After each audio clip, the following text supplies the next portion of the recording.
आवश्यकता है समाज के बीच में। उसके अंदर सारी क्षमता योग्यता है। मैंने राजेंद्र जी की बात इसलिए कही है, राजेंद्र जी का मूल जन्म पंजाब से हुआ और 40 साल पहले आपने स्वयं ने कहा है काफी कष्ट से अपनी जिंदगी प्रारंभ की है, लेकिन कष्ट की जिंदगी के बाद भी जो अपने मन में संकल्प लिया, जो अपने मन में विचार किया कि मैं एक आदर्श नागरिक भी बनूंगा और लोगों को रोजगार भी दूंगा, चाहे मेरे जीवन में कष्ट आए, लेकिन अब मैं अपने जीवन से बाकी लोगों का जीवन बदलूंगा। तो ये आज के समय के, हमारे इस समय की आवश्यकता है। जब आजादी नहीं थी तो युवाओं की लंबी श्रृंखला हमारे सामने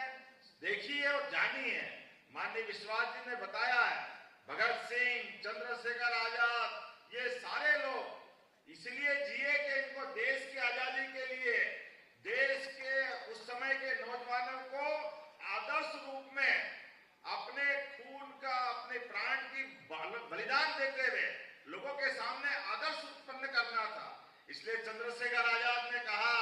मैं आजाद जीऊंगा और आजाद मरूंगा, और कनपटी पे गोली लगा करके अपना प्राणांत किया। यह चंद्रशेखर आजाद की जवानी कुर्बान हुई। लेकिन यह उस दौर की आवश्यकता थी जब अंग्रेजों के खिलाफ हमारा आक्रोश सबके बीच में लाना था। जलियांवाला कांड जिस जनरल डायर ने किया, निरपराध लोगों को, लाखों लोगों को सामने खड़ा होकर के निहत्थे लोगों पर गोली चला चला करके उनको बचने का मौका भी नहीं दिया और सबको अपनी गोलियों से मारने का जो पाप जनरल डायर ने किया, हमें गर्व है। हमारा एक युवा साथी मदन लाल ढींगरा, जो यहां से 7 समंदर पार उस समय 6 महीने समुद्र की यात्रा करते हुए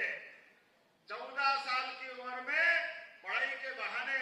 लंका इंग्लैंड गए और इंग्लैंड जाकर के अपनी गोली से जनरल डायर की हिसाब चुकता करके देश को गौरवान्वित किया कि हमारा दुश्मन देश के किसी भी हिस्से में छिपा हो, हम उसको बख्शेंगे नहीं। ये उसी प्रकार से जो यशस्वी प्रधानमंत्री, जिनके नेतृत्व में एक बार नहीं 2-2 बार पाकिस्तान के घर में घुस करके हमारे देश के दुश्मनों से हिसाब चुकता करके देश को गौरवान्वित करते यशस्वी प्रधानमंत्री, ये आज के देश की आवश्यकता है। जब दुनिया का सबसे युवा देश अगर भारत है, तो भारत अपने सारे प्रश्नों के उत्तर स्वयं की क्षमता योग्यता से निकालने में सक्षम है। मुझे इस बात की प्रसन्नता है, हमारे युवा देश की अगर बात करते हैं तो 1.5 करोड़ युवा अपने अकेले मध्य प्रदेश के अंदर है। इसलिए हमने युवा शक्ति मिशन को आज लॉन्च करने का संकल्प लिया और इसके 3 पिलर्स मोटे तौर पे बनाए हैं। वो पहला है संवाद, जिसके माध्यम से हम युवाओं से संवाद करके उनकी अपनी पढ़ाई है, उनकी अपनी इच्छा है, उनका अपनी योग्यता है,